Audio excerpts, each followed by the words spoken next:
Hello, and welcome to the stream. I hope everyone's had a good week. All right, well, we'll just pick up where we left off. We are headed back to the Ryodu Temple. Ooh. Time to talk to Castor, is it?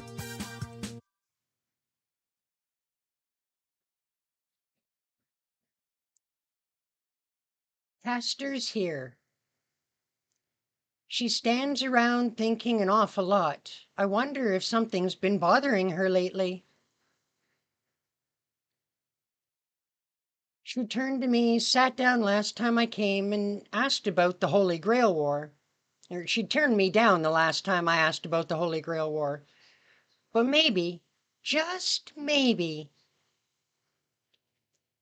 she might finally reveal a bit of truth to me.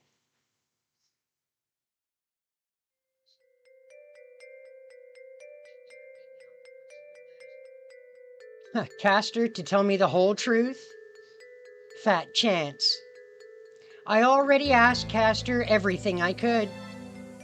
If I tried to pry any more answers out of that witch, it would be asking her to tell me the actual truth behind this whole situation. That's too reckless. She might be enjoying domestic life now, but she's a genuine witch. She won't hesitate to eliminate anyone who doesn't benefit her. Like swatting a housefly. I can't let my guard down. If I'm to survive around someone who lived life hurting others, the worst mistake I could make is to let her think I'm someone she can take advantage of.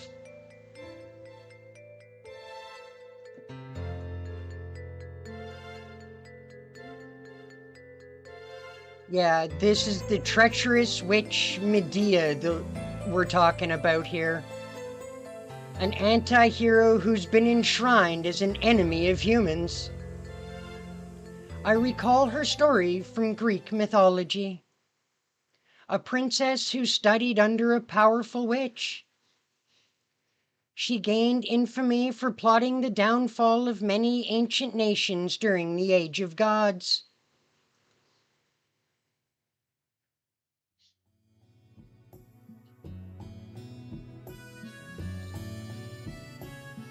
Princess Medea, daughter of King Aedes of Colchis, an ancient Greek kingdom said to have been located on the eastern shore of the Black Sea.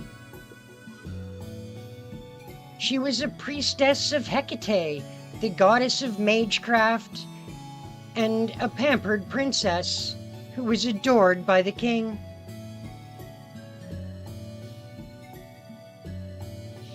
She was born to a blessed environment and lived a happy life, ignorant of the outside world. Yearning for neither freedom nor adventure, she loved her homeland and was content to live and die in its hills.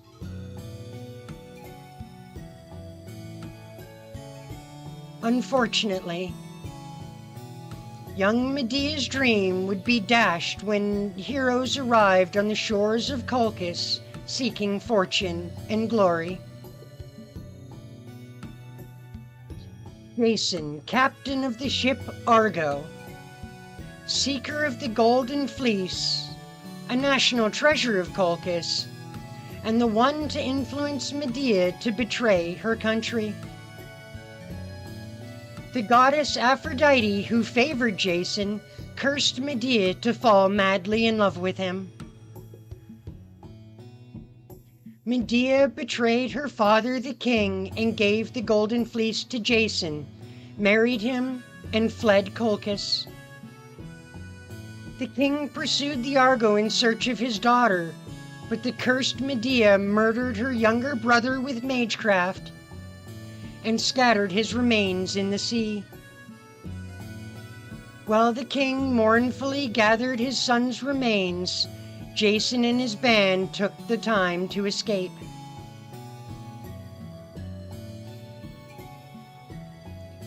threat left the eastern Black Sea. But disquiet would haunt the Argo for the rest of its days. She was the princess who handed over her nature's treasure to a man. The woman who killed her own brother for the man she loved. The heroes aboard the Argo reviled the Princess of Colchis and spread her infamy. Seeing her as repulsive and filthy, they shunned her. Fortunately, perhaps Medea's heart was too enraptured by the goddess's curse for the men's critical gaze to be more than a passing sea breeze to her. She was happy as long as she had Jason's words. Sorry about that, but you did well, Medea. That's right. She could suffer the hero's barbs if the man she loved would say something like that to her. She endured the regret of abandoning Colchis, the guilt of betraying her father, and the sin of killing her brother. But not once did he ever grant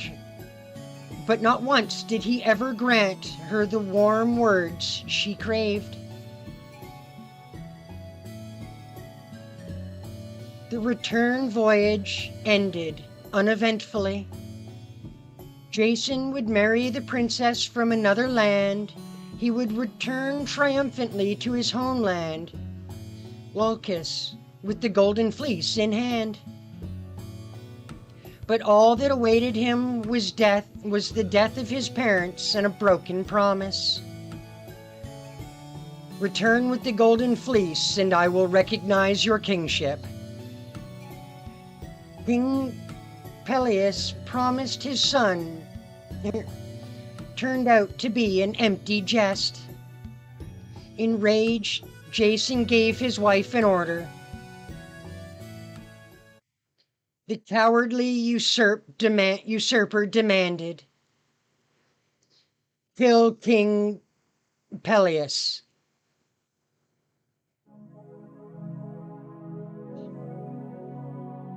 While she may have been in love with Jason, Medea was still a girl. She was still in shock at her brother's murder by her own hand, but Jason insisted. Kill him. Kill him. Kill the Oathbreaker. Kill Peleus. Kill the royal family. Yes, the king was not enough. Kill those eyesores in line for the throne, the 3 princesses. Thanks to Jason, the assassinations were prepared quickly. Jason invited the king and his daughters to his home. The witch's cauldron bubbled in the center of the chamber. A crystallization of that Hecate taught her, and a basic tool of the mystic arts. Well met, my king. Before they knew it, the end had already begun. Medea couldn't resist the man she loved, nor Aphrodite's curse. She used her own magecraft to murder the king. O King Peleus, behold my wife's hidden arts. Beloved Jason so proudly declared. The girl stirred the cauldron with tearful, tired eyes. This pot holds an elixir of youth. My wife is skilled at such magecraft. That's what he said, the man she suddenly fell in love with one day. She continued the spell, unable to resist.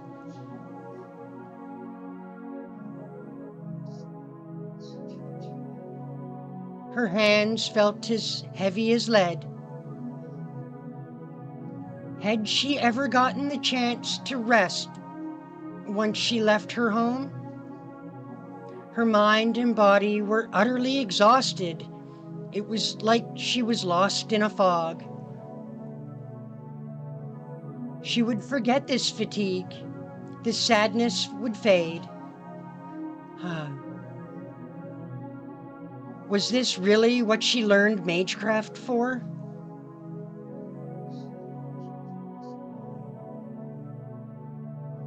She chopped up an old sheep and put it in the cauldron. It swirled and bubbled until it melted in the pot. Then Medea resurrected the butchered animal. It emerged with glossy skin and lively eyes. The once murdered sheep was now a young lamb. Stunned, the king asked that he be revitalized as well. The girl replied, just as her love had told her to. To do that, we must first cut up your entire body. The subject of the spell must die first. Fearless, the king ordered his 3 beloved daughters to do the deed. The 3 princesses butchered the king and dropped his parts into the cauldron. Did you see that? What horrible daughters! They slaughtered their own father. The king did not come back to life. The princesses wailed. Medea's love tied up the woman. Patricide, the gods will never forgive this. Daughters of Peleus, you will pay with your lives. Hey Gumi, welcome to the stream. In regards to Parasite the Grey, no, unfortunately I haven't. I meant to watch some more this week, but things just kind of got away from me and it never ended up happening. Peleus's daughters wailed. How did this happen? They screamed. They begged for forgiveness, not from the gods, but from their dead father. But this man, Jason, did not forgive them. At that moment, Aphrodite's curse disappeared. It was as if a cloud lifted from Medea's heart. But it was all too late. She betrayed her country and killed her brother. She then assassinated a king and watched 3 innocent princesses die.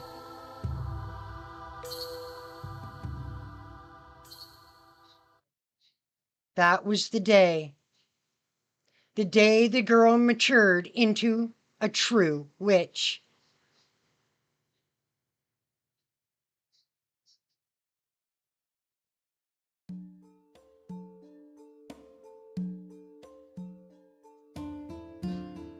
Jason's glory on the throne was brief. Once the citizens learned of their king's murder, Jason and the foreign witch were driven from Lolkis. Without a home, Jason and the witch wandered Greece until they arrived in Corinth. The king of Corinth welcomed Jason and offered his daughter, Greus' hand in marriage.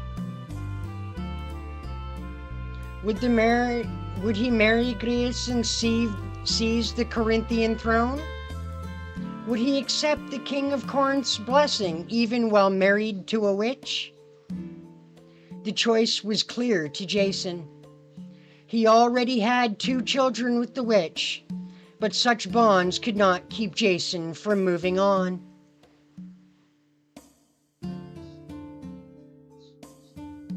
Jason abandoned the witch and ran to Grius' side. Please don't go. Please don't go.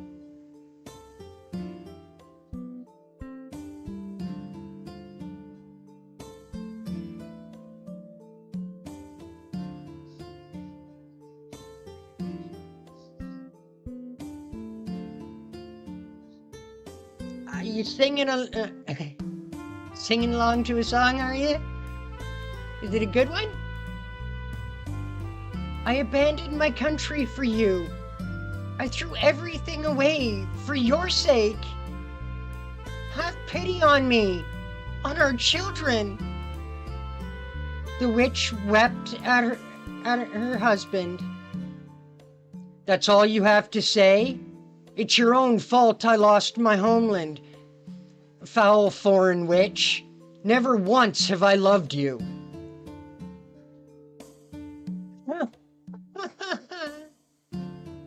Her homeland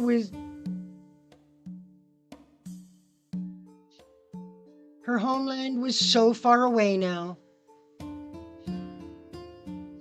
She stepped on foreign soil, without wishing for anything. And then, after a long journey, a wish was finally born in her heart.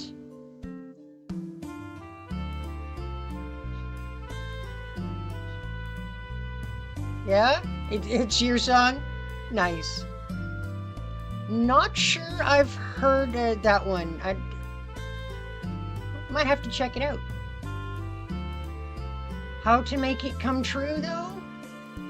Everything seemed like a bad dream. The girl morphed into a hideous witch.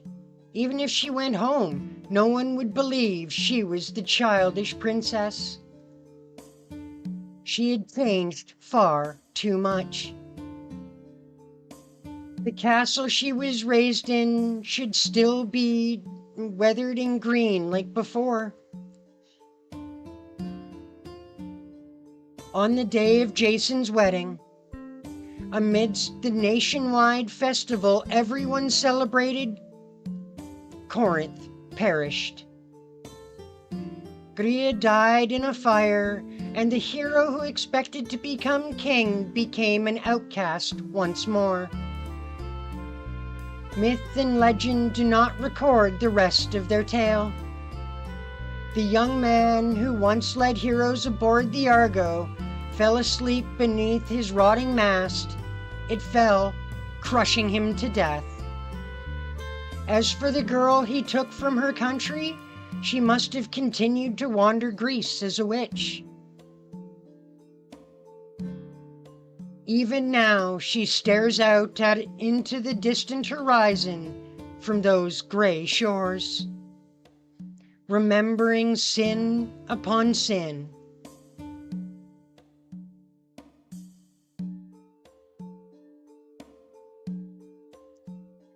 And a dream upon abandoned dream.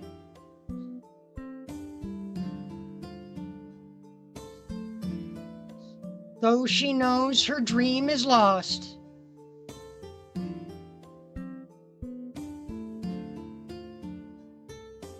her thoughts remain on it in penance.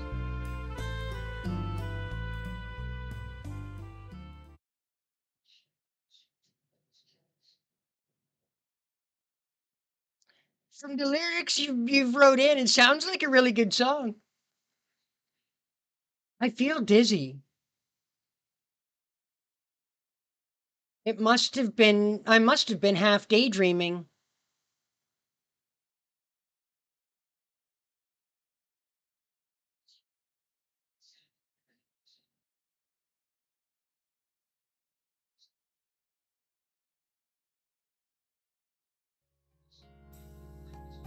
Oh, I see.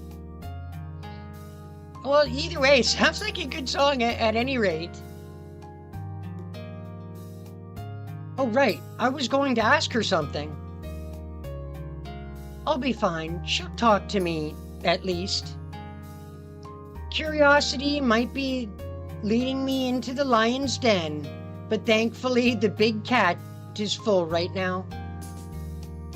I bet she'll let even an annoying question slide if they alleviate her boredom. また来たの？何のつもりか知らないけど、勇敢ね。Ah, yes, we are very brave today. 私が一人でいる時がどんなに危険か分かっているでしょう。We just pretty much like speed read your entire legend, so yes, we know how dangerous you are. He's exactly right. Nothing could be riskier than approaching Castor when no one else is around. Not because she can use her magecraft without worrying about witnesses, but because she can't control her emotions when no one else is watching. If Castor loses her temper, there won't be any stopping her. She'd play the cool witch if someone else was watching, but she might get hysterical if we're alone. Still though, everyone's got things that make them a little unstable or prone to fantasizing. I was just curious about something. You seem like you're in a good mood right now, so I thought I'd ask you about it. The air grows faintly suffocating. She must have deduced what I'm about to ask. 何かしら、あまりいい話ではなさそうだけど。Just a question. I'll be brief since I'm afraid to stay too long. I know you don't intend on fixing the situation. I won't press the issue. But there is something else I want to know. A mage of your caliber should be able to investigate this 4-day loop easily. Does that mean you know what's really happening? 面白いことを言うのね。私がすべてのからくりを知っていると？ If anybody would understand what's going on, it would definitely be like one of the greatest casters in like history and mythology, period.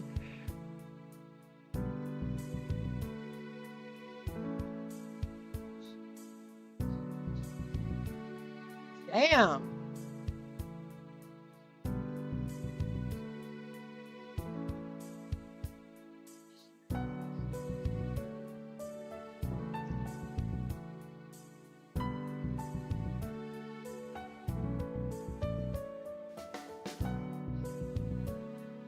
Sounds like you have some very, very vivid nightmares there, Gumi.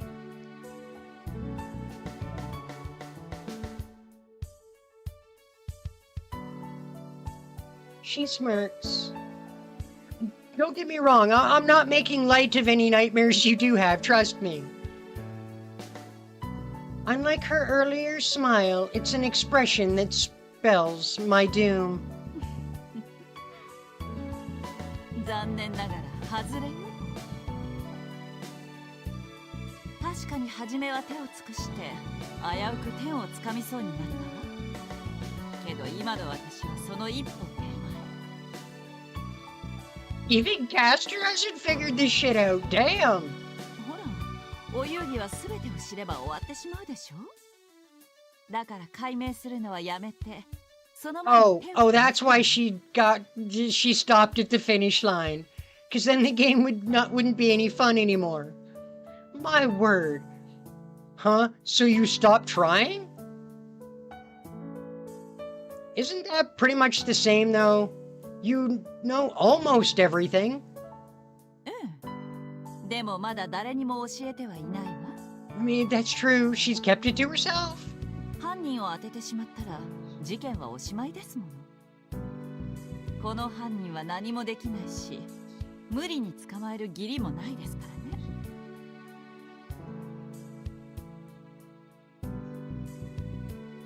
I see. So you're just spectating since no one is getting hurt? That's awfully passive of you. So are you just going to keep watching from the sidelines? 私から手を出す気はないと言ったでしょ She did. She emphatically stated she was not going to correct this situation. でも最後の時になったらそう言ってはいられないでしょうね I suppose if something were to happen to Mr. Kazuki, she'd correct this shit real fast. 終わるというのなら私も黙ってはいない私じゃなくて私のマスターが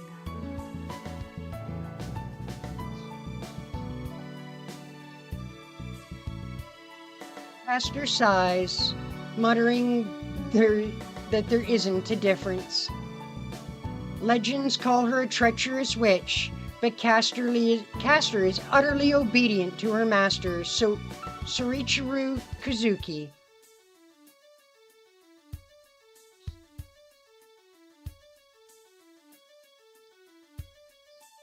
You could also call her head over heels in love. It's obvious to anyone besides Kazuki and Castor. If her beloved Sorichiro asks Castor to help him with something, she'll do it, no matter what. I know you want to keep this going, but if Mr. Kazuki asked you to solve the loop, will you help me?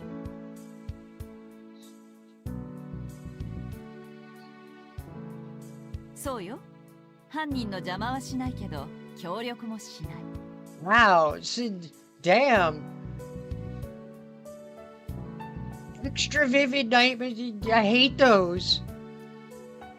And it's the same one all the time?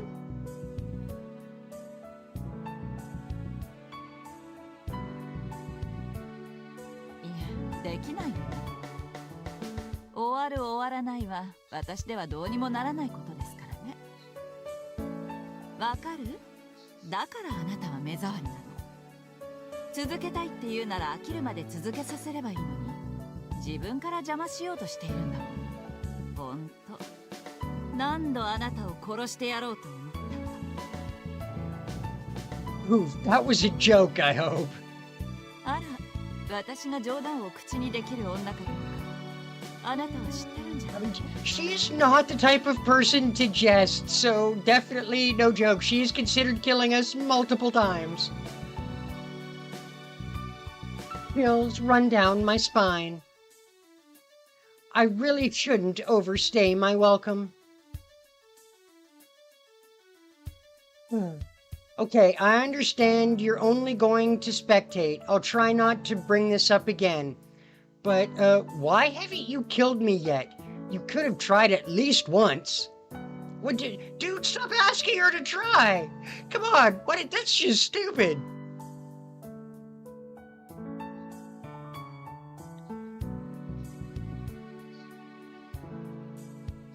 I mean, I'd prefer if she didn't, though.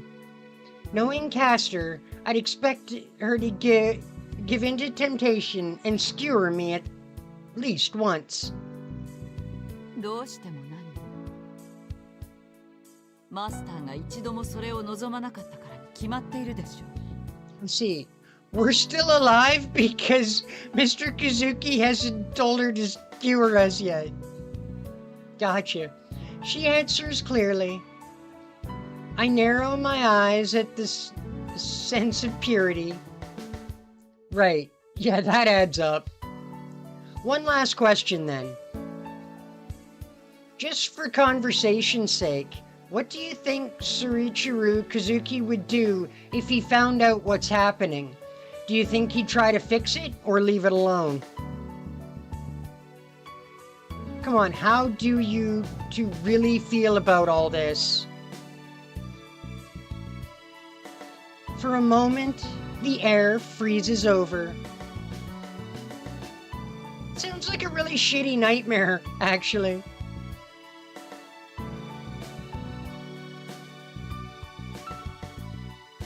I could have died 4 times in those 3 seconds.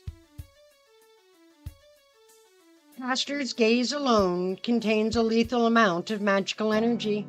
解決するわ。宗一郎の善悪は坊やとは違うけど、あの人は自分が間違っていると感じたことは正す人だから。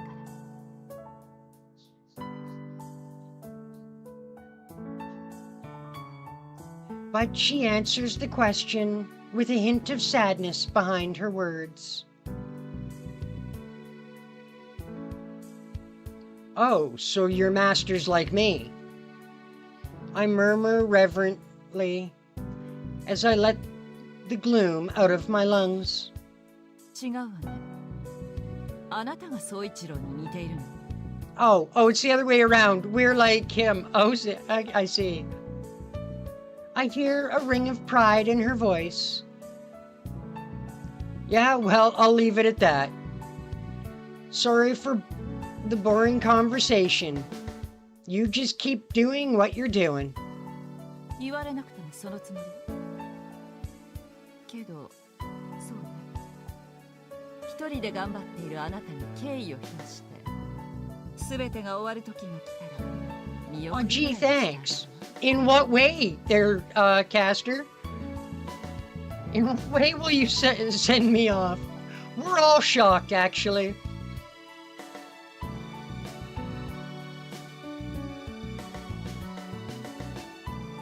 Let's see. We're heavy into the fight between Luffy and Kaido on the roof of Onigashima in One Piece. Let's see. What else have I watched recently?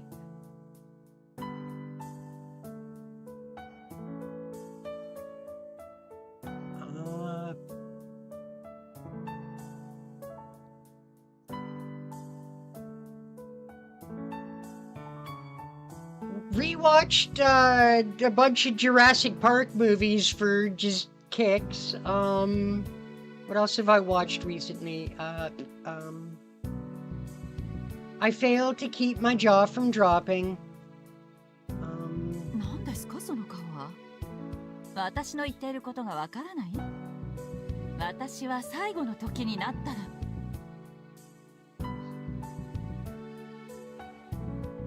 Trying to think what other series I've been watching lately.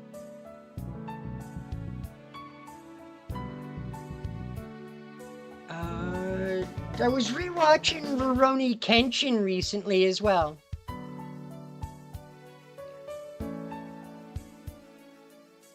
That about covers it, though I do need to get Parasite the Grey all finished up so that I could start that other series you were telling me about. What are you looking at me like that for? Do you understand what I said? I won't do anything until the very end. I know, but... Oh, that was my bad. I know, but you still said you'd help me. I'm grateful to be able to depend on you. Your help might be the biggest encouragement I could ask for. I leave Castor's garden. Yeah, the last two episodes are crazy? Okay. Sounds like they'll be good then. Looking forward to it. I'm gonna see if I can watch the last couple episodes before the next stream, so... She puts her robe back on and watches me go. That was uncomfortable. I feel so bright and pleasant just now. But for a moment, I glimpse her sinister past.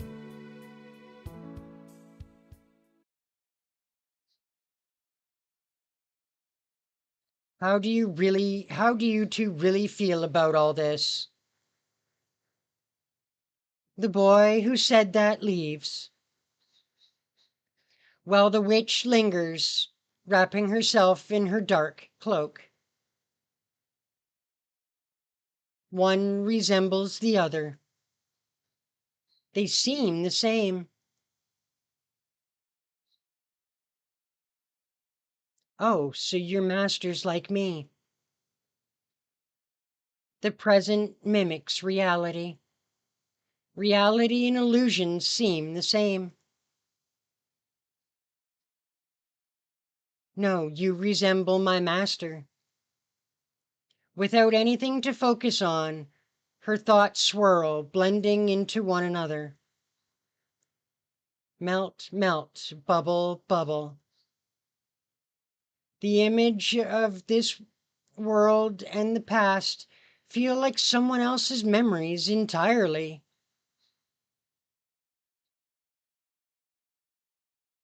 I am looking forward to watching Madoka Magica.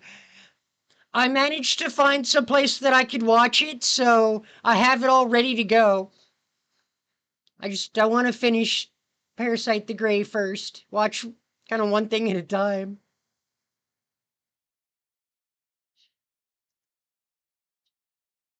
Her memories when she was a living mortal, and the bad dream she just had moments earlier. The dead mixes with the living like mutton in the cauldron. 本当の話ですって。 The witch bites her lip, feeling horrid. Is this an evening shower? She hears thunder in the distance. The pitter-patter of rain in the trees reminds her of the day they met. When the frustration overtakes her like this, the only memory that comes to mind, that day. His dry hand grasping the hand of a foolish woman whom nobody wanted.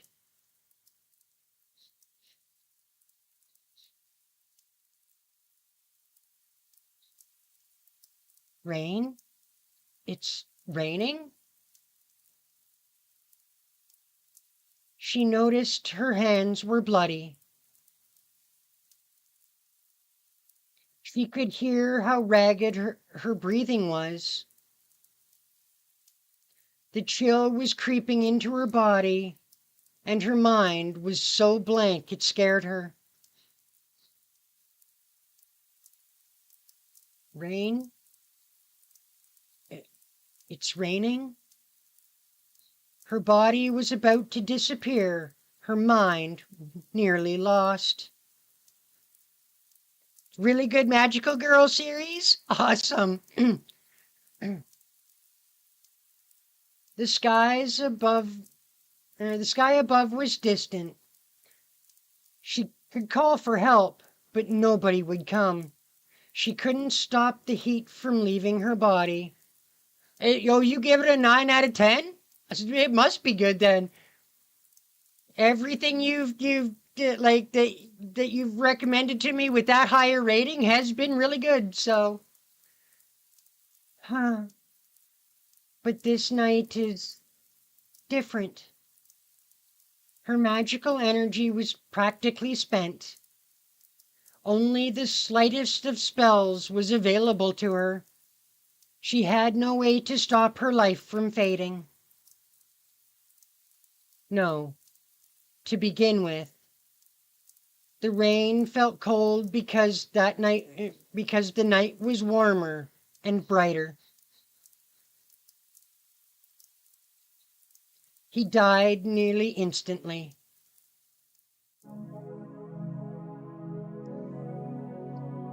Let us speak of a certain man. Approximately 25 years ago, there was a weapon who had been honed for nearly as long as he lived. He never did find out exactly who they were. In a remote mountain village, he came into being among a community of ascetics. He was a baby with no ties, no parents or siblings. Thus, it would not be quite accurate to say that he was born.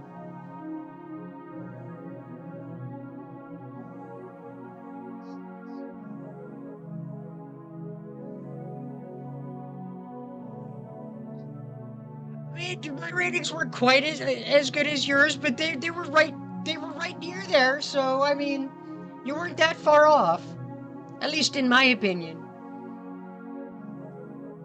The baby was raised by the group. He was blessedly innocent. He knew nothing of the outside world and accepted his lot in life. Never mind that it was no place for a person to live, nor did it contain any means by which one may survive. He lived there for 20 years. He spent that time training a single art, never leaving 10 square meters, never leaving the 10 square meter home he was given in the forest. When he was 10 years old, he learned that the group was a sort of factory, a place where people mass-produced living necessities. He had no experience making things, so he didn't need to think about what he would do. He had no objection to being a living necessity itself, or himself. If anything, it set his mind at ease. It would be strange to think otherwise. Day after day, he repeated the same movement. The redacted, my God, enough with the redacted, told him to perfect this single movement. There was no need to be versatile. Just like a tool. They accepted what they would be used as tools for people they did not know, and worked to refine their utility. Conversely, those who couldn't accept it mentally broke down. They couldn't keep up with the daily routine and disappeared, leaving no trace even from the other tools' memories. Soon after that, he realized what his purpose was. They taught him other things in preparation for a certain eventuality. They were to serve as living necessities for humans, but they needed to be able to mimic humans in order to exercise their purpose. They learned the necessary knowledge to function as humans. It was excessive, but without it, they wouldn't have much chance to exercise their purpose. That seemed reluctant to impart excess functions, but it was unavoidable. But it must have been a bitter decision for them. He gained knowledge he'd never been taught before. The common wisdom needed to be an incoherent human being was little more than dead weight slowing him down. Still, that knowledge finally allowed him to give a name to his purpose. Murder. What they desired of him was the ability to end a life without anyone else knowing or finding out. He was a fast learner. He was often called away from his 10 square meter home to serve at the tomb. Still, it only happened about once a month. There he was provided with the funds to perfect himself, and he learned what who used him looked like. The tomb was a pristine space. There were all sorts of rumors about the building. Some said it was a hellish, horrifying place, while others whispered of the nest of an Oni. But it was stark, spotless, white world. There were no tools discarded, and vivisected for disobeying it. No traces of being punished for dishonoring by having one's brain removed and transplanted into another animal. No tank packed into the flesh of children was brought to give a comfort. No such things were there. Well, this is one very dark novel, I have to say. Holy crap. Those things definitely happened, but not there. In this pristine space, without feeling a speck of guilt, to relieve their boredom, though not quite successfully, would exchange unrelated, ordinary humans for money, only to increase the number of dishes on tonight's menu, if only by one bite.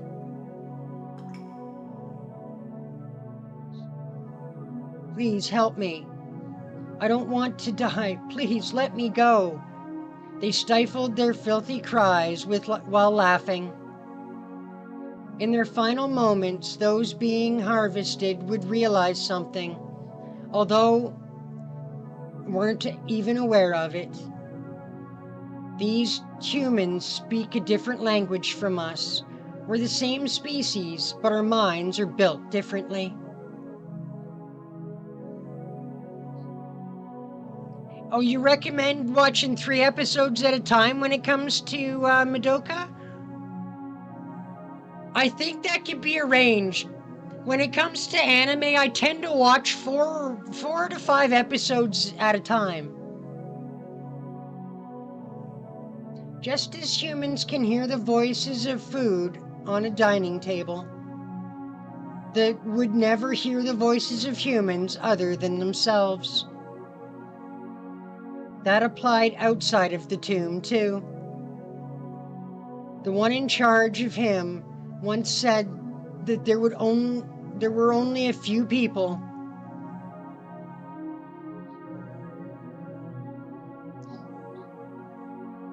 You'd love to know what I think of the first 3 episodes? Well, when we get there, I'll let you know.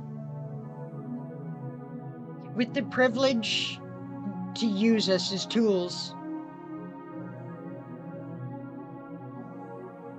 That is a world that this world was ruled by humans who weren't human. He was taught that his purpose was to kill a single person for their benefit. He didn't consider evil. Mentally, he was already complete. He was raised with values that served needs.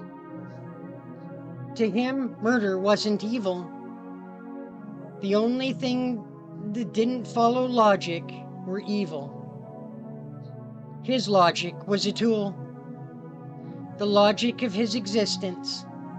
Simply put, a pen that couldn't write was evil, and a tool made to kill people was flawed if its target escaped death. But that theory weren't wrong at all.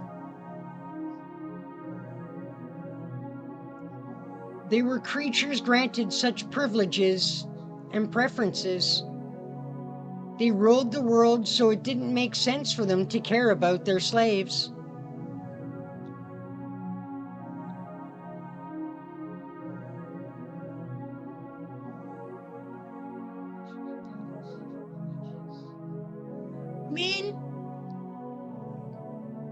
You'd be closer to 3 episodes of anime, because you gotta consider that an episode of anime really is actually like about 16 minutes. Once you take the intro and the credits away, you've got about 16 minutes of content with an anime episode. So an episode of Parasite the Grey is about 3 Maybe even 4.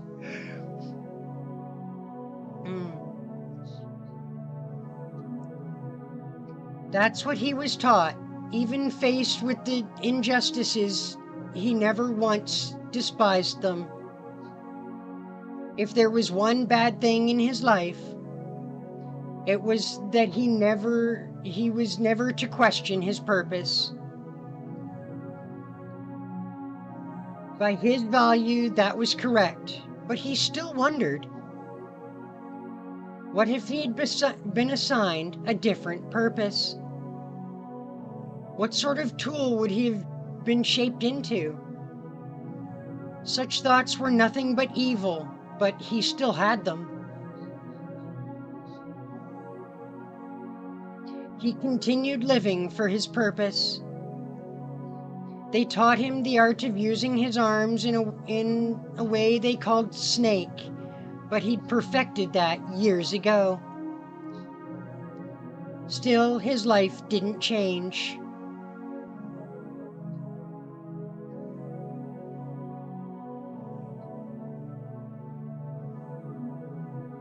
Yeah, no, I've already got it all ready to go on my anime site.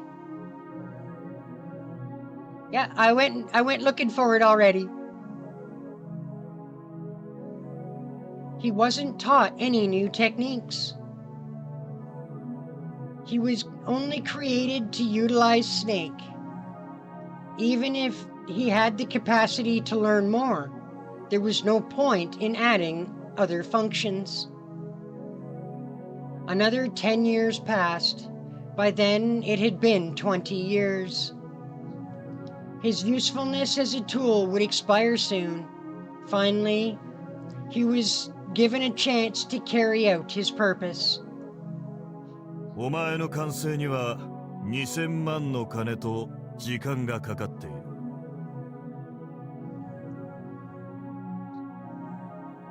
That was one difference between them and other organizations. Whatever their function, the tools were strictly limited to a single kill. Whether they turned out to be brilliant talents or mediocre trash, they all shared the same end.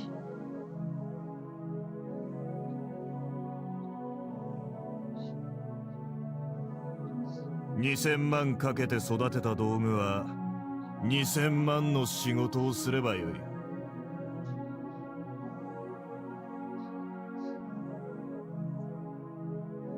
Oh, a 4th movie. Well, it sounds like I've got a lot of viewing to do. After I finish Parasite, that is.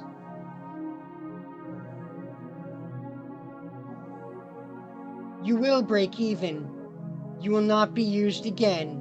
Once you complete your task, kill yourself.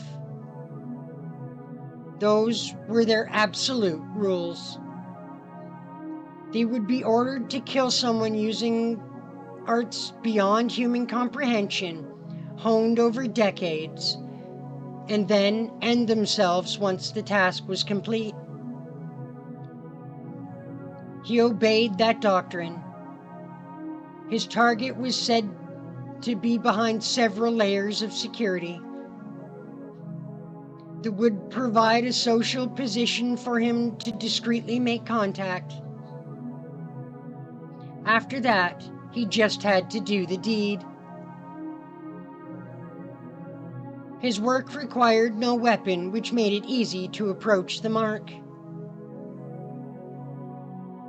The tools' deaths were assured the moment they left their homes in the forest. It was to be a one-way trip, with no question to agree or refuse. As for happiness, if he was being honest, there was a hint of it. He'd lived a 20-year calculation. How impressive would his purpose turn out to be? Even if only death awaited him, it was enough to look forward to seeing it.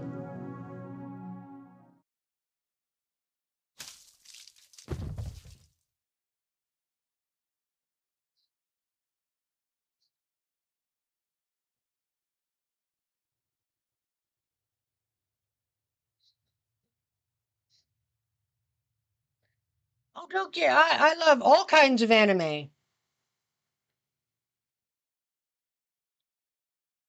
I mostly watch the shonens and isekais. Um, but you know, I do like other genres of anime.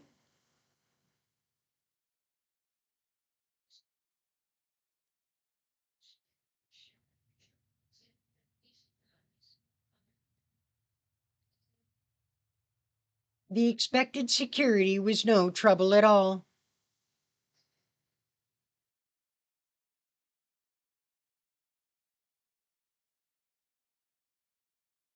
Oh, the openings and endings to Madoka have meaning if you watch the whole song? I will definitely do that. He ended up finishing the job early when he visited the building to perform reconnaissance before the strike. How to articulate his emotions in that moment. The immediate feeling in his chest was a void. He'd felt neither delight nor sadness. He felt neither revulsion nor joy. I'll like I'll watch the opening once in an anime and like I won't watch that opening again, and then when the opening eventually changes, I'll watch it at least once. So I mean, I watch all the openings and endings of the anime I watch, just not like every single episode. I only watch the new, like when the opening and endings change.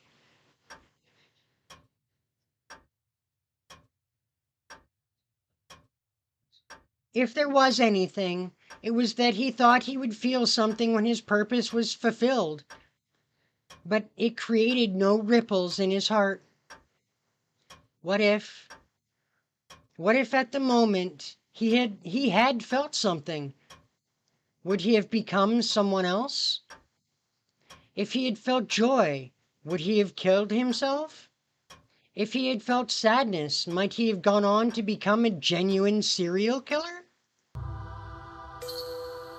But there was nothing. He really felt nothing at the result of his 20 years of training. The sensation of killing his target was neither pleasant nor unpleasant. Oh, you like watching the openings and endings on every episode? I mean, that's fair. All he felt was his palm breaking the target's neck bone like a wooden doll. No compensation. Compensation. No reward. The impact of taking a life wasn't there. The purpose he knew was itself strange. He didn't want it. He didn't need it. No technique was required to kill his target. The murder was virtually an accident. It was an assassination a child could have carried out, much less a trained killer. It all felt so unnecessary.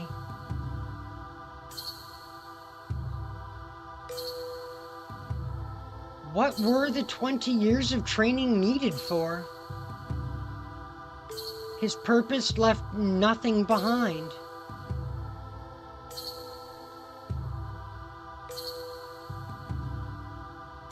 Yeah, it has two different...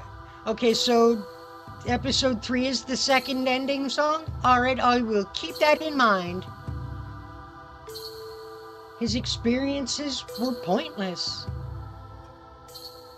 It shouldn't have created any doubts. He was sure there was no reason for anything.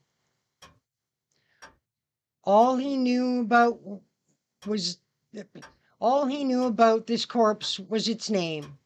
Then he realized something about about his usual emotionless self. 乾いているな。 He concluded, and with that settled his own account. Damn. He did not kill himself. He became a person who left the group. He didn't even consider going into hiding. He used his social position he was given for his purpose to move to a distant town without arousing any suspicion. He was provided with a teacher's personality, but he somehow learned the skills and knowledge needed to fulfill the role.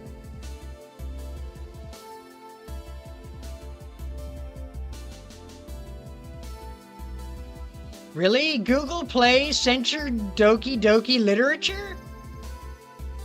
Or the Doki Doki Literature Club? That is tragic, actually.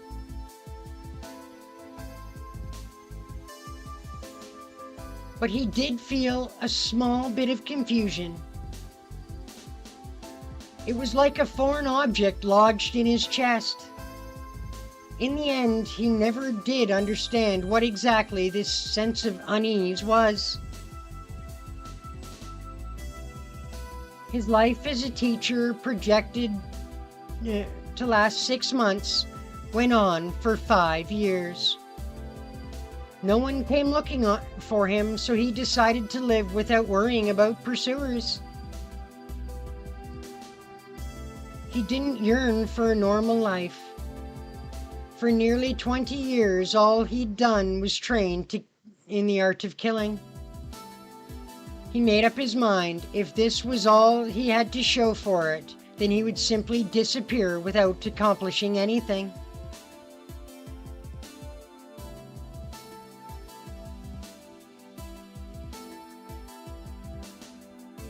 Really?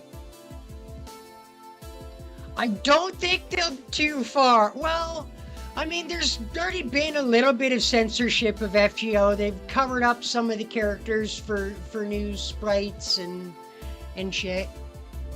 But I don't know. We'll have to see how that all plays out. One could say that he lost his opportunity to find happiness in life. People spend the rest of their lives trying to fulfill the wish they developed prior to maturity.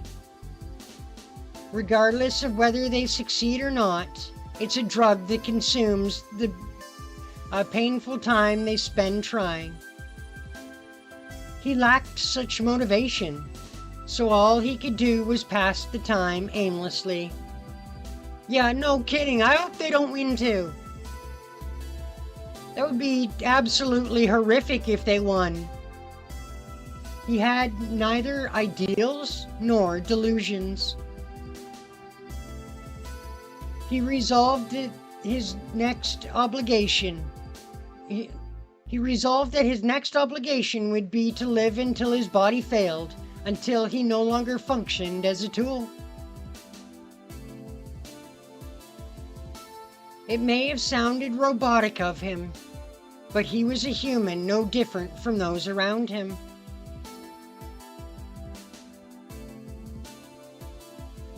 I'm sure they will fight back, Gumi. I'm 100% convinced they'll fight back.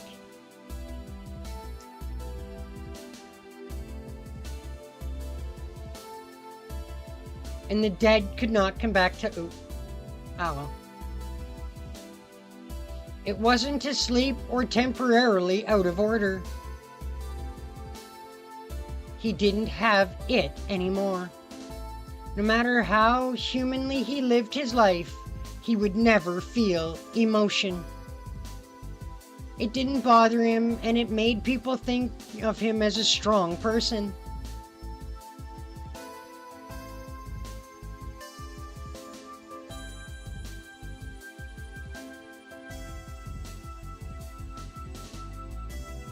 Wait, the censorship was getting it kicked off the Google Play Store?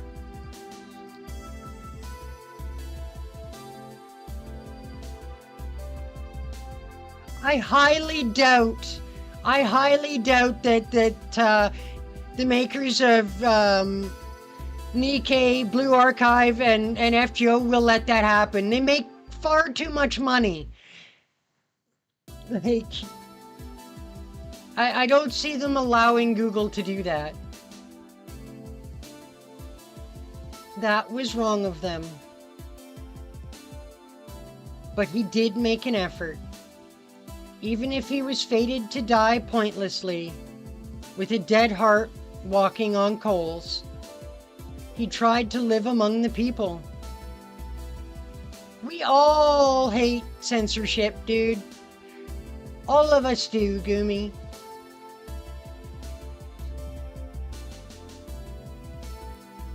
And then he met a pale woman. One day he was on his way home from work. On the way to a mountain gate, he heard a noise from the woods. He investigated out of obligation to those caring for him at the temple and found a bloodied woman. Clutching her dark cloak around her, she looked terribly weak, as if she could disappear at any moment.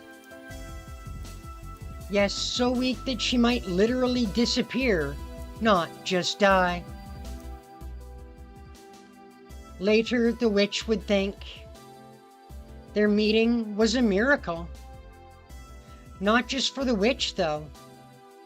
Even if it was just an illusion, something impossible had happened.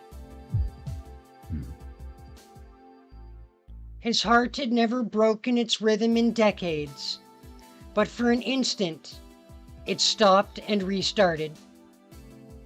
Even if it was only a momentary interruption, something which should have been something which should have been dead stirred back to life. そこで何をしている? The woman collapsed without responding. The mountain forest at night, rain, a bloody woman on death's door. She obviously wasn't a normal person. The bloody cloak was trivial. This woman was dangerous.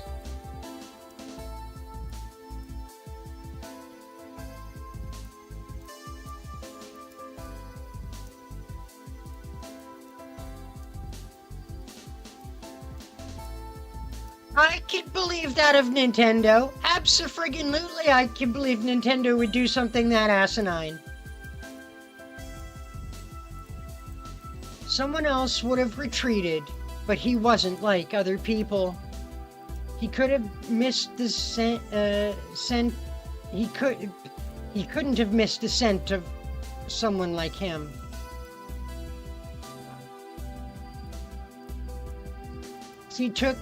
So he took care of the woman.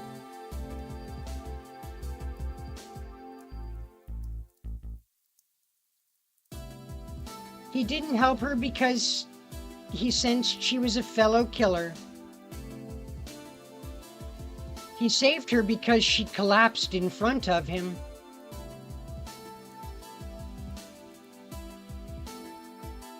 Well, I mean, that's Nintendo of America for you.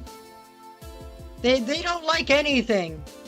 Bunch of friggin' old stuck-up prunes. That's the only reason he did it. The woman opened her eyes about an hour later. 起きたか? 事情は話せるか? And stared at him in amazement. There was neither bewilderment nor joy. Her despair at still being alive threatened to spill out his tears. 迷惑だったのなら帰るがいい。忘れろというなら忘れよ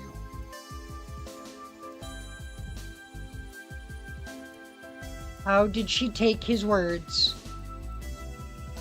Did she think she could use him? Did the act of kindness soften her heart?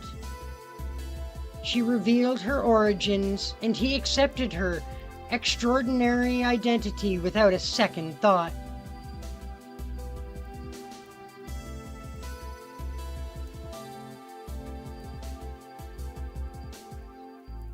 That's exactly what Nintendo did. They took a look at the game and went, not on my watch.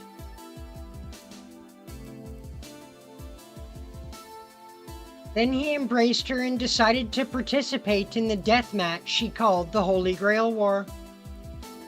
The witch must have been surprised. She had begun to recover, just slightly. The instant he refused, she would have chucked and used magecraft to enslave his mind. But with one sentence, he erased her evil scheme. He didn't agree because he was afraid of the witch, nor because he cared for the Holy Grail. He would help the woman because she asked for his help.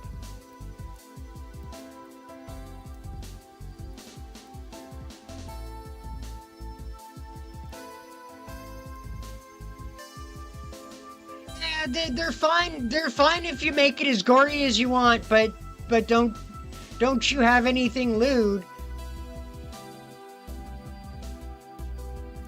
The man never thought killing was evil. He had no reluctance to become her master. It was true, though, that had he tried to distance himself from his past, if there was something he missed, it was in that moment. He never realized the reason he suddenly abandoned his efforts up until now to help the woman. 極力今の生活を乱さないようにしろ。手が欲しいときは言え。 That was his direction. He had no wish, only the woman he saved desired the Holy Grail. If he fought it would be for her.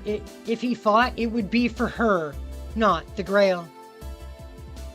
It was only natural to fulfill his obligation, having promised to help her. To him, the Holy Grail War was abnormal, not evil. Rejecting his assigned purpose was evil.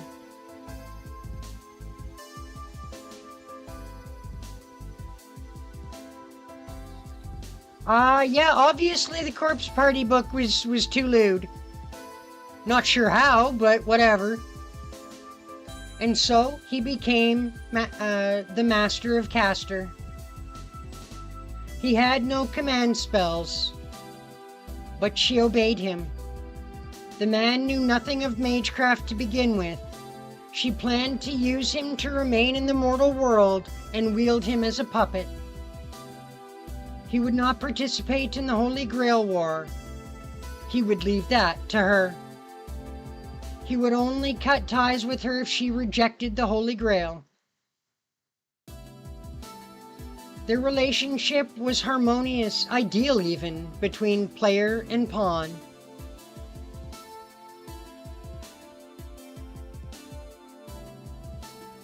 But that was all the more reason they did not mesh well as people. The more the woman's heart changed, the greater the reason he had to abandon being a master. And as he unconsciously continued to interact with her, he gradually began to fail as a tool.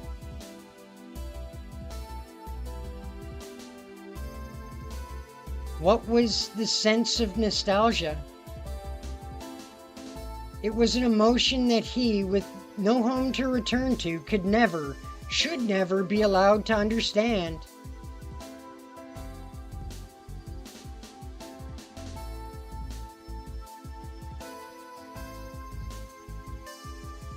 And Birthday Bash is mostly well, it's probably the fan service that got it,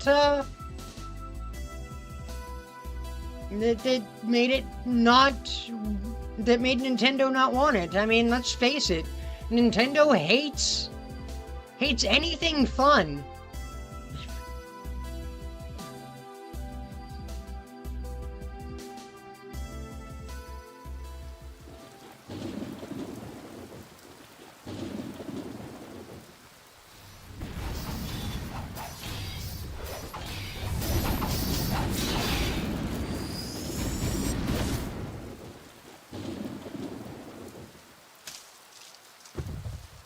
The war ended quickly.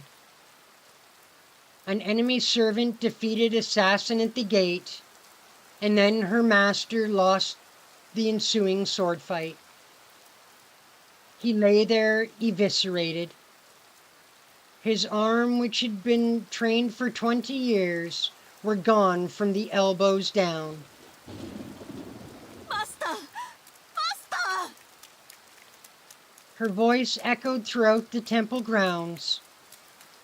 The enemy seemed to have departed after finishing the gatekeeper and the master. Left behind, the woman clung madly to her contractor's corpse. He looked at her with unfocused, foggy eyes. He saw her tears and lamented that he'd done something wrong.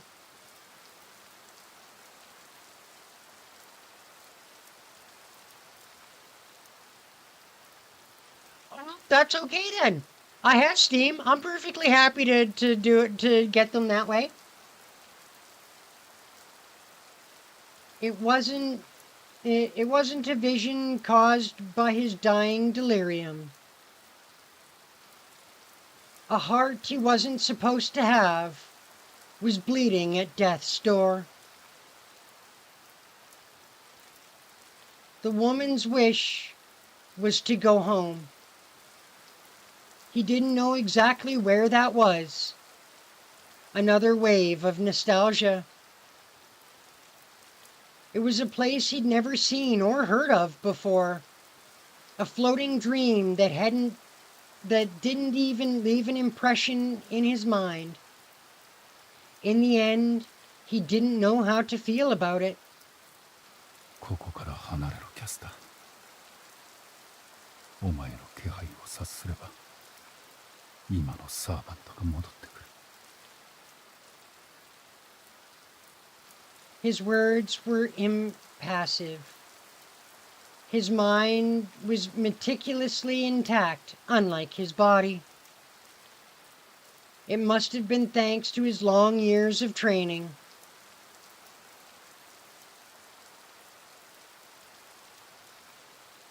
Because the game was meant to come to the West. That's why it still has the subtitles.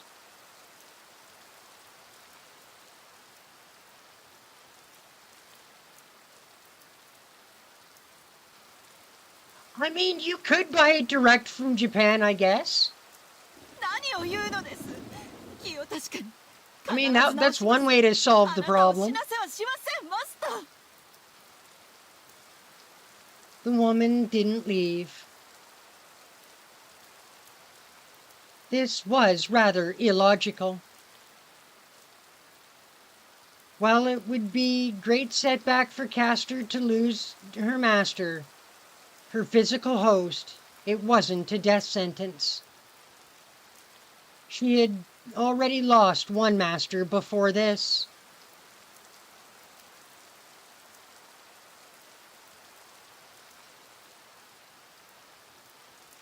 $60, 3 games? Not bad. If she feared being attacked again, then she would retreat as soon as possible and make a pact with a new master. 見くびらないで。私は魔女です。死にかけの人間の一人や二人、簡単に作られる。The miracle didn't happen. An enemy servant destroyed the stored magical energy at Ryodu Temple and inflicted a cursed wound with their noble phantasm that couldn't be healed. 簡単。こんなの何度だってやってきたことなんだから。失敗なんてしない。失敗なんてしない。失敗なんてしない。 Like I said, you can still import it direct from Japan. したことなんて一度もない。Sobbing, the woman chanted her spell like an apology. But it didn't work. The divine language she spoke lacked its usual power.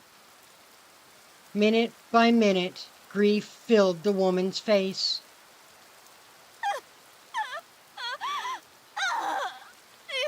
やだ。助けて。誰か。助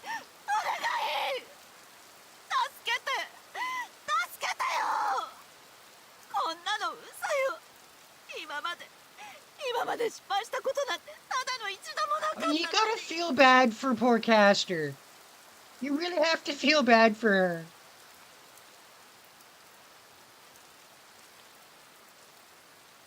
It was too late to heal the wound, too late to revive his flesh.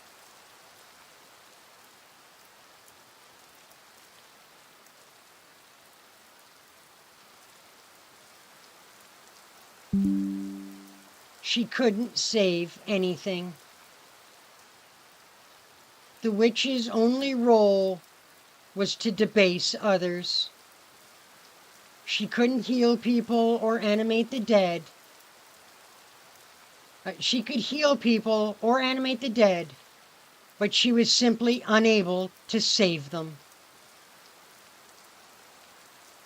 It must be because she had never genuinely tried to save anyone before. I'm hoping in the future, with Japanese games, that the Japanese will sell them, with an option that, with like an English option built into the game. That would be friggin' awesome. You just choose between Japanese or English. Up until now, she was unaware of that role.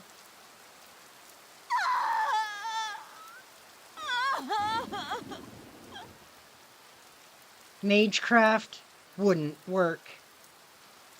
She could cry for help, but no one would come. She looks up, the sky is distant. She can't stop the warmth from leaving his body.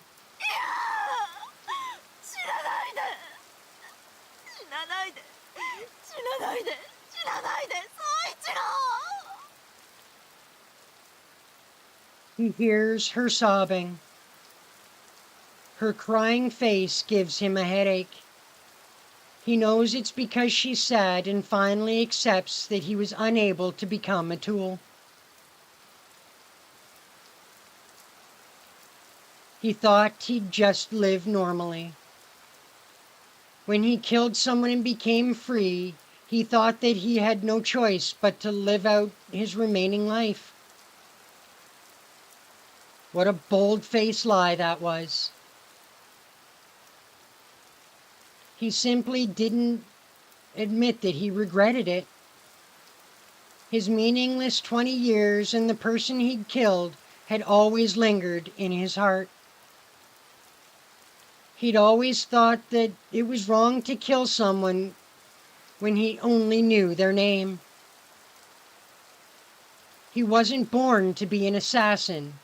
He had not made that choice himself.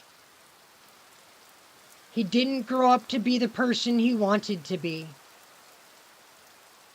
How could he make up for that mistake?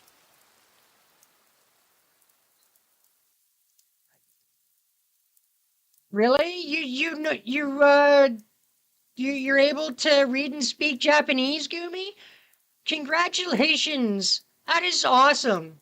I've always wanted to be able to read Japanese and speak in the, like, I've always wanted to learn, but I've never actually gone and done it.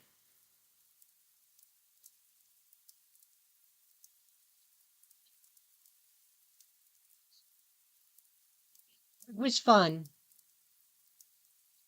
It was easy to train single-mindedly to master a single technique, to stop thinking and be a tool. He was so focused on that, never bothering to look back, that he erased 2 lives. What could be more evil than that? Even if part of the blame lay with those who raised him, even if he did not know what it was for. He had slain someone with his own hands. He left that life because he didn't know how to make up for it. He stopped training the only art that gave his life any meaning, and gently immersed himself in a peaceful existence.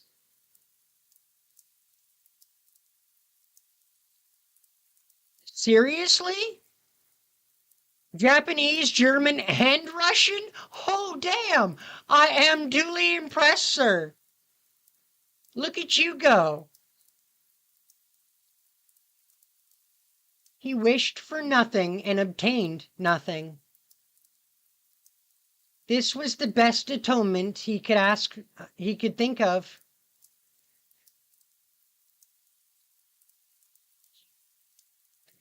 And that life fell apart once he met this woman. This pale woman lost in the cold rain. She was simply beautiful. More beautiful than any woman he'd ever seen.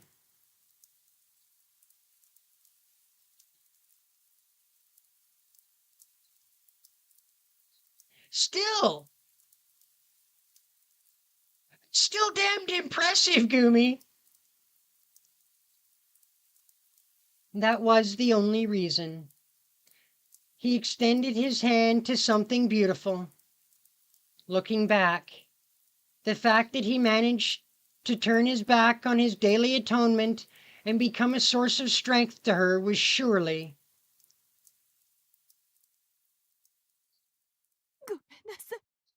ごめんなさい。ごめんなさい。 Her voice had changed to quiet weeping. What he thought was the rain was something warmer. This woman could not leave. Just like that night, her blood-soaked hands clung to his chest. He thought it was truly sad that he couldn't see her face anymore.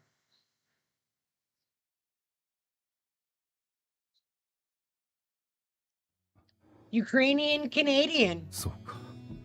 Awesome. ようやく気がついた。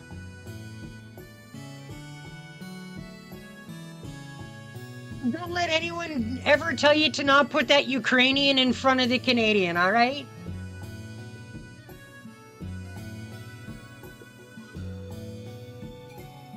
Too late, but there was still some time left.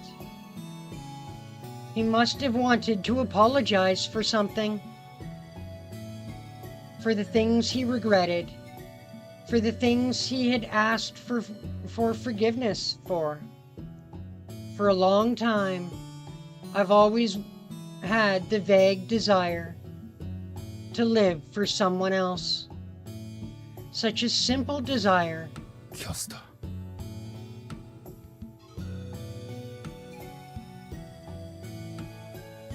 The woman wouldn't leave.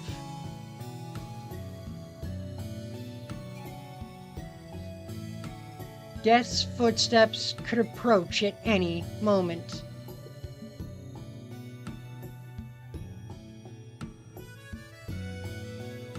Ah, that would be why you know the Russian. I see, gotcha.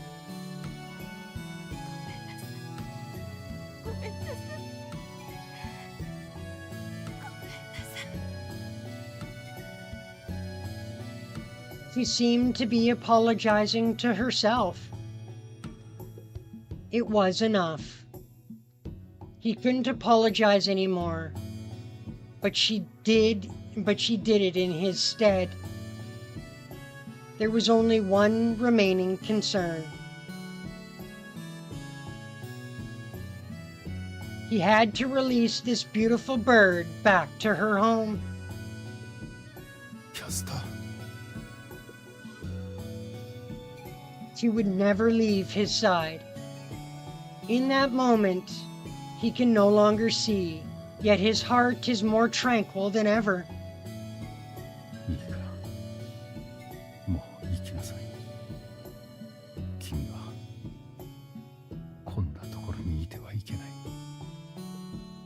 He tells the grieving woman, ready to forgive everything.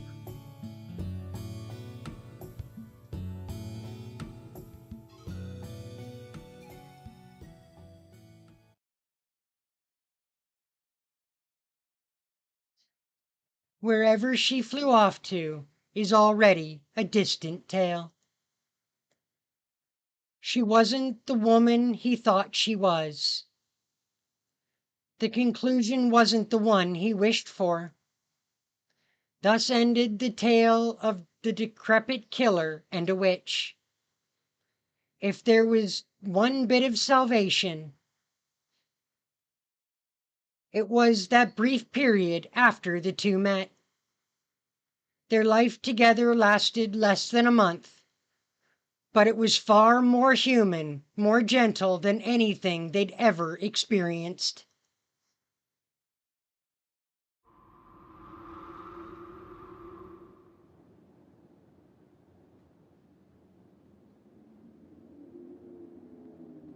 She blinks out of her stupor. It appears she was daydreaming.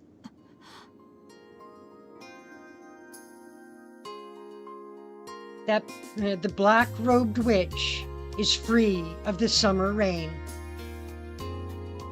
She blinks away the dizziness and gazes up at the gloomy sky.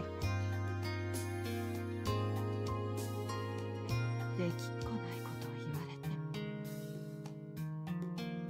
羽なんて初めからありはしなかった。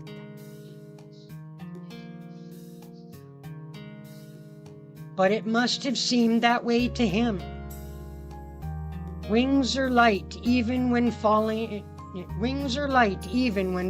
to the earth. Perhaps he thought she would someday shake off the mud and return to the sky. ほんと気の回らない人。立ち寄った場所を気に入って空を忘れる渡り鳥だっているでしょう。そんな都合のいいこと思いもしなかった。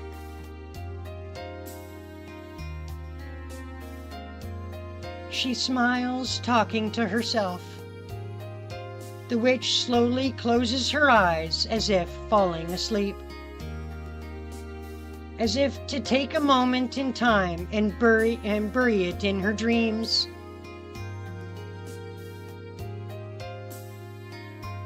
She will have to wake up from this dream someday. But will she savor it in the meantime?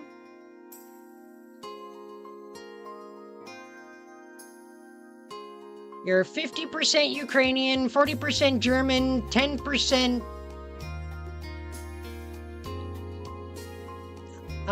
Welsh, French, and others. Interesting spread. To be honest, your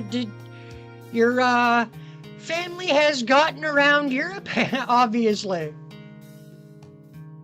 Over the course of your family's history, they have definitely traveled all over Europe.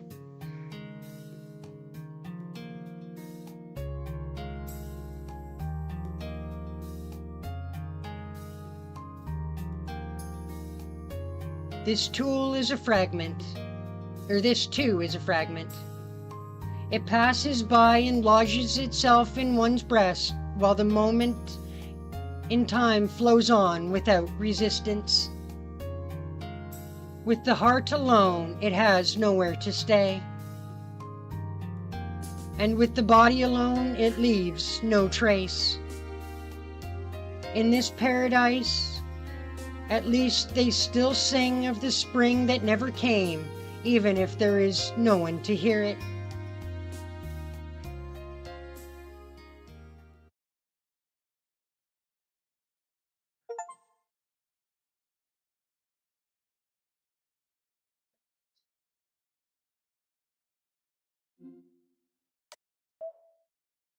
We will sleepies for the day.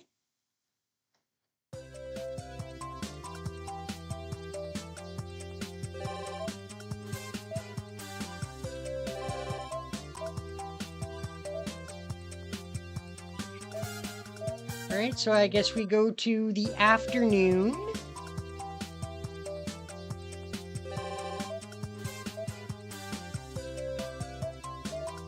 We'll probably end the stream here fairly soon. Just because that was a really long section. and I'm not sure how long it's going to take us to find the next section, and how long that one might be. And I do have some things to do for tomorrow's video. Let's see. We go to town.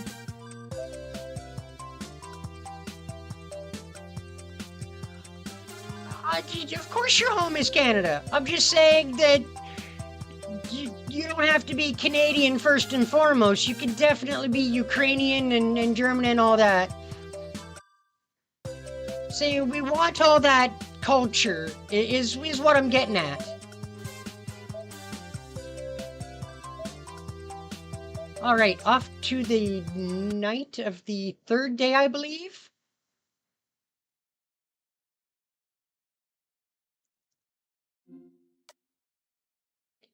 We shall go to sleeps.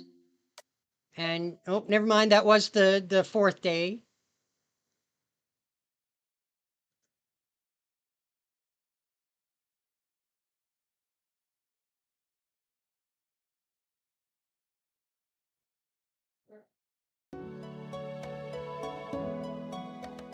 Warning, this could take a hot second to find the next section. Hence why I was... Which version of SAO? I mean, I could... For the most part, it is an action RPG adventure type game. Mostly third person.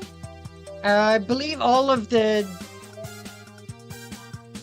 SAO games are pretty much third person.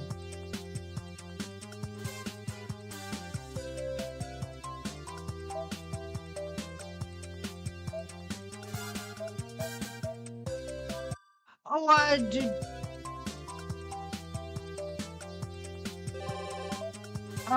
the Dissonance in the Nexus is it's an extra chapter DLC that kind of takes place after the true ending of Fatal Bullet. So we're going through that on the channel.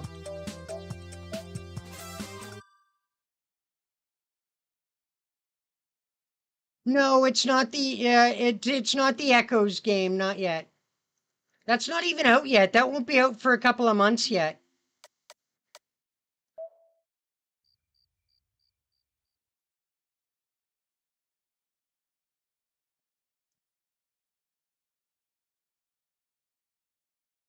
I do intend to do the Echoes of Aincrad on the channel. I'm just not sure if I'll be live streaming that one, or if I will be doing that one in the long form video kind of format.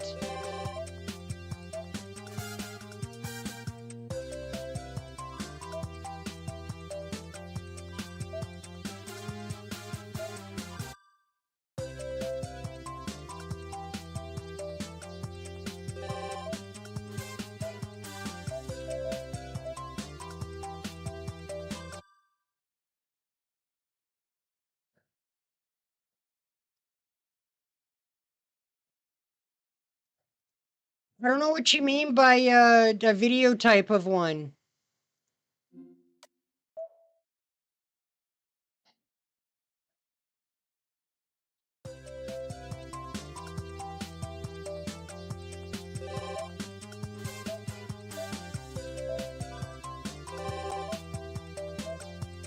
My goodness.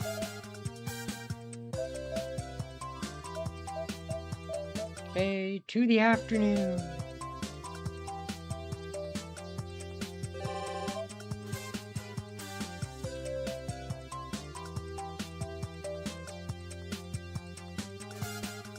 You'd almost rather I do Echoes of Aincrad in the long form video format, like I'm doing with the SAO Fatal Bullet?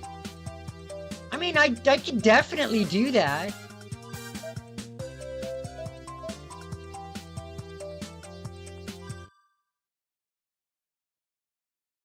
This is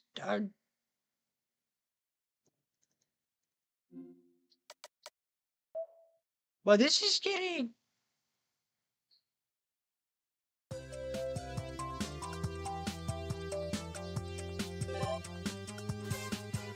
Okay, yeah, I think I get what you mean now, yeah. But, yeah, okay, you'd rather I do that in video as opposed to live streams? I suppose I could.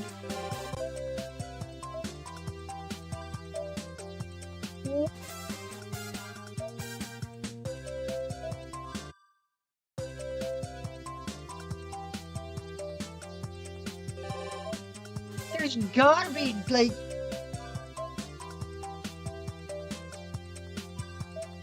Okay, something's off here.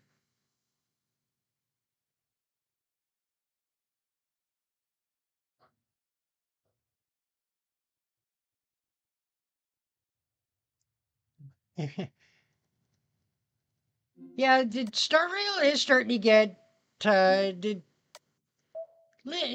it's going pretty good.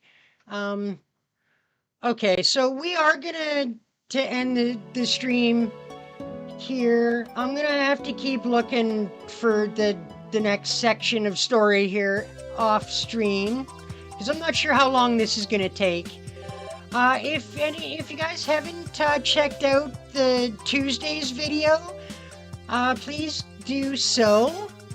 And yeah, we'll have some more SAO Dissidents in the Nexus coming up tomorrow, so be looking forward to that. I am looking forward to these crazy episodes of Parasite the Grey. Alright guys, well thanks for coming out to the stream. Hope y'all enjoyed. Awesome, I'm glad you had a good time, Connie. You are very welcome. We'll see y'all in the next one. Bye for meow.